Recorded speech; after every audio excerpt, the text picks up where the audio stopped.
Hello guys, ചാനലിലേക്ക് സ്വാഗതം. നമ്മളിന്ന് കാണാൻ പോകുന്നത് നമ്മുടെ തളപതി വിജയുടെ ജനനായകൻ എന്ന് പറയുന്ന മൂവിയുടെ ഫസ്റ്റ് സോങ് ആണ്. ആക്ച്വലി തളപതി കച്ചേരി എന്ന് പറയുന്ന സോങ്ങിൻ്റെ lyric video, first single. So നമുക്കറിയാം ദിസ് മൂവി ഇത് ഡയറക്റ്റ് ചെയ്തിരിക്കുന്ന എച്ച് വിനോദാണ്, മ്യൂസിക് ബൈ അനിരുദ്ധ്. സോ നമുക്കെല്ലാവർക്കും അറിയാം വിജയുടെ അവസാനത്തെ മൂവിയായിട്ട് അനൗൺസ് ചെയ്തിട്ടുള്ള സിനിമയാണിത്. പക്ഷെ പ്രോപ്പറായിട്ട് നമുക്കത് ഇങ്ങനെ പറയാൻ പറ്റുന്ന കാര്യമാണോ എന്നറിയില്ല. പക്ഷെ തൽക്കാലത്തേക്ക് this is the last movie of Vijay എന്നുള്ള രീതിയിലാണ് അനൗൺസ് ചെയ്തിരിക്കുന്നത്. പിന്നെ ഒരു ക്ലീഷേഡ് ആയിട്ടുള്ള കാര്യം നിങ്ങൾക്ക് എല്ലാവർക്കും അറിയാം, ഞാനൊരു ഐ എം എ ബിഗ് തല ഫാൻ, സോറി AK ഫാനാണ് ഞാൻ. സോ ഒബ്വിയസ്ലി എൻ്റെ ഭാര്യ ഒരു വലിയ തലപതി ഫാനാണ്, വിജയ് ഫാനാണ്. It's normal actually. സോ എന്തായാലും നമുക്ക് ഈ വീഡിയോ ഒന്ന് കണ്ടിട്ട് ബാക്കി നോക്കാം. എക്സൈറ്റഡ് ആണ്. Okay.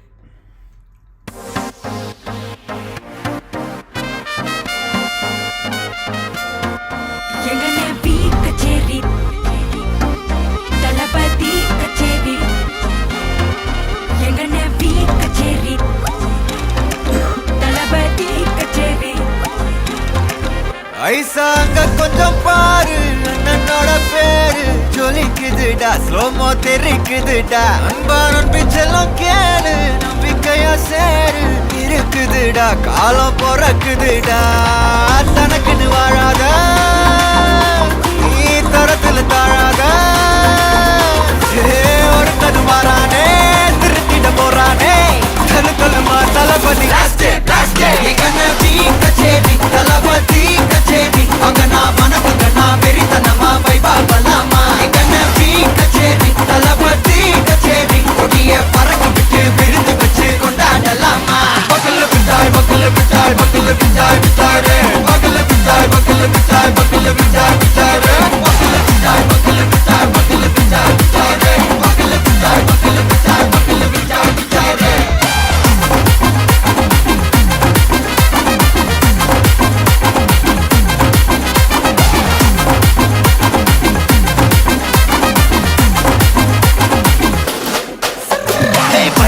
Are you ready? Very கட்டும் சரபெட்டி வர கட்டும் நம்ம கொட்டி வர தடைகளுக்கெல்லாம் தொடை நடுங்கிட ஸ்டடி ஸ்மைல் படி நீ பொறி இருபிடி நீ பகு புதுபடி பல தலைமுறை தளபதி பேர சொல்ல தளபதி கித பாட்டே மன போல யாரு காட்டே தளபதி கித பாட்டே எங்க போல யாரு காட்டே.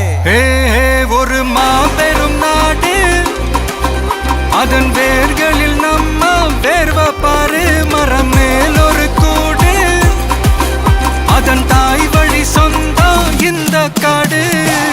ஆவோ டுகெதர் பையா பையா, ஜாதி பேதம் லோலே தையா, நீங்கள் ஸ்நேகம் போல் மண்ணில் எங்கும் அண்ணன் கண்டெல்லாவோ செய்யா.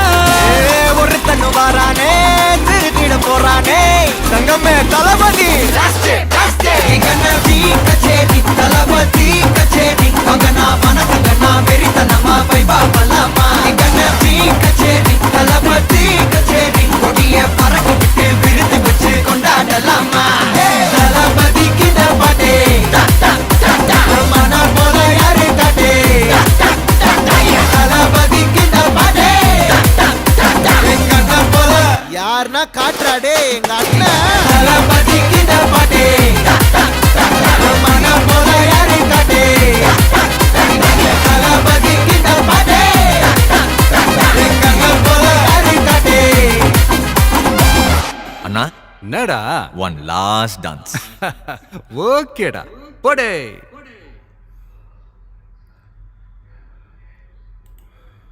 ഓക്കെ. സോ ഒരു ടിപ്പിക്കൽ സ്ഥിരം ആക്ച്വലി. ബട്ട് സ്ഥിരം എന്ന് പറഞ്ഞാല് അനിരുദ്ധ് വിജയ് ചേരുമ്പോൾ കിട്ടുന്ന ഒരു എൻജോയ്മെന്റ് ഫാക്ടർ, അത് നല്ലൊരു ഫാക്ടറാണ്. എനിക്ക് ഭയങ്കര ഇഷ്ടമുള്ളൊരു ഫാക്ടറാണ്. ഇവരുടെ പാട്ടുകളും, അതായത് ഈ ഇൻട്രോ സോങ് പോലത്തെ സോങ്സും പിന്നെ അനിരുദ്ധ് രജനീകാന്തിന് ചെയ്യുന്ന OST BGMs ഇത് രണ്ടും ഭയങ്കര കോംബോ ആണ്. അത് ഭയങ്കര രസമാണ്. അപ്പോൾ മൊത്തത്തിൽ കളറാണ്. പിന്നെ ഈ എഡിറ്റ്, അതായത് ലിറിക് വീഡിയോയുടെ എഡിറ്റ് ഒരു നല്ല ഫാൻ മെയ്ഡ് പോലെ ഒരുപാട് ഇതിപ്പോൾ പെട്ടെന്ന്, അതായത് ഒരുപാട് കുറച്ച് വിഷ്വൽസ് ഉണ്ട്, എന്നാലും മൊത്തത്തിലൊരു പക്ക ഫാൻ മെയ്ഡ് പോലെ, വളരെ നല്ല ഒഫീഷ്യൽ ആയിട്ടുള്ള ഒരു ഫാൻ മെയ്ഡ് പോലെ തോന്നുന്നുണ്ട്. വളരെ നല്ലതായിട്ട് തോന്നുന്നുണ്ട്. പിന്നെ മമിതയുടെ കാര്യമാണ് പറയാൻ വന്നത്. ആക്ച്വലി മമിത ഈ ഇടയ്ക്കും കുറെ ഡാൻസ് വീഡിയോസ് ഒക്കെ കണ്ടു. മമിത ആക്ച്വലി ഭയങ്കര ഗ്രേസ്ഫുൾ ആയിട്ട് ഡാൻസ് കളിക്കുന്ന ഒരാളാണ്. അതും ഭയങ്കര രസമായിട്ട്, അതും വിജയുടെ കൂടെ വരുമ്പോൾ ഓൾറെഡി വിജയ് ഭയങ്കര ഗ്രേസ് ആയിട്ടുള്ള പൂജ ഹെഗ്ഡേയും അങ്ങനെയാണ്. അപ്പം മൊത്തത്തിലൊരു ഡാൻസ് നമ്പറായിട്ട് വരുമ്പോൾ ഭയങ്കര രസമായിട്ട് വരാനാണ് സാധ്യത. പക്ഷെ സിനിമയുടെ റിലീസ് കാര്യങ്ങൾ അങ്ങനത്തെ ഒന്നും ഇതുവരെ അനൗൺസ്ഡ് ഒന്നും ആയിട്ടില്ല. പക്ഷെ എന്തായാലും വെയിറ്റിംഗ് ആണ്. ലാസ്റ്റ് മൂവി എന്ന് പറയുന്ന ഒരു ഹൈപ്പ് അത് ബിൽഡ് ചെയ്ത് അവർ വെച്ചിട്ടുണ്ട്. പക്ഷെ പൊതുവെ എനിക്ക് തോന്നിയിട്ടുള്ള വിജയുടെ സിനിമകൾ വെച്ച് നോക്കുമ്പോൾ ഇതിന് കുറച്ച് ഹൈപ്പ് കുറവുള്ള പോലെ തോന്നിയിട്ടുണ്ട്. അത് വിജയുടെ ഒരു ഫസ്റ്റ് സോങ്ങോ എന്തെങ്കിലും ഇറങ്ങുമ്പോൾ അത് ഐ മീൻ മേ ബി അതിന് പൊളിറ്റിക്സിൽ ഇറങ്ങിയതിൻ്റെ അല്ല, ചിലപ്പം ഈ സിനിമ അത് സിനിമയുടെ ഒരു ടൈറ്റിലല്ല, ഒരു മൊത്തത്തിൽ കോൺസെപ്റ്റ്, അല്ലെങ്കിൽ സിനിമ അനൗൺസ് ചെയ്ത സമയം തൊട്ടേ, അല്ലെങ്കിൽ ചിലപ്പോൾ ഡയറക്ടറുടെ ആദ്യത്തെ സിനിമകൾ ഒഴിച്ചു കഴിഞ്ഞാൽ പിന്നീട് ചെയ്തത് തലയായിട്ടുള്ള സിനിമകളാണ്. അപ്പം ആ സിനിമകൾ കൊമേഴ്സ്യലിയൊക്കെ അത്യാവശ്യം സക്സസ് ആണെങ്കിലും എനിക്ക് പൊതുവെ വലിയ ഇഷ്ടമില്ലാത്ത സിനിമകളാണ്. കുറേ പേർക്ക് ഇഷ്ടമില്ലാത്ത സിനിമകളാണ് മെജോറിറ്റിക്ക് എന്നാണ് എനിക്ക് തോന്നുന്നത്. അപ്പോൾ ഒരുപക്ഷെ കാരണം അതും ആവാം. സോ നമുക്കെന്തായാലും കാത്തിരുന്ന് കാണാം. എന്തായാലും സംതിങ് വിൽ ദ കോൺസെപ്റ്റ്, സിനിമയുടെ കോൺസെപ്റ്റ്, ടൈറ്റില്, കോൺസെപ്റ്റിലും ഉറപ്പായിട്ടും പൊളിറ്റിക്സ് ഉണ്ടാവും എന്നുള്ളത് എനിക്ക് ഡൗട്ടൊന്നുമില്ല. അത് ഡൗട്ടൊന്നുമില്ല. പക്ഷെ ഒരു കൺഫ്യൂഷൻ എനിക്ക് വന്നത്, ക്യാരക്ടർ പോലീസായിട്ട് ആണ് ടീസർ വന്നത്, ഒരു ക്യാരക്ടർ ഉണ്ടോ പോലെ. അപ്പോൾ പോലീസാണ്, ബട്ട് ഇനി പോലീസാണോ അതോ ജസ്റ്റ് പോലീസിന്റെ വേഷം കെട്ടി വരുന്ന സീൻ വല്ലതും ആണോ അതറിയില്ല. പക്ഷെ പൊളിറ്റിക്സ് സംസാരിക്കുന്ന സിനിമ ആയിരിക്കും എന്നുള്ളത് ഒരു ഡൗട്ടും ഇല്ല. ഇലക്ഷന് മുന്നേ റിലീസ് ആവുകയും ചെയ്യും. ഓക്കെ, അപ്പോൾ എന്തായാലും നമുക്ക് കാത്തിരുന്ന് കാണാം. ബാക്കി സിനിമയുടെ ബാക്കി അപ്ഡേറ്റ്സ് വരുമ്പോൾ നമ്മൾ വീഡിയോ ചെയ്യുന്നതായിരിക്കും. ഓക്കെ, സോ നിങ്ങൾക്ക് ഈ വീഡിയോ ഇഷ്ടപ്പെട്ടെങ്കിൽ ലൈക്ക് ചെയ്യുക, സബ്സ്ക്രൈബ് ചെയ്യുക. Thank you.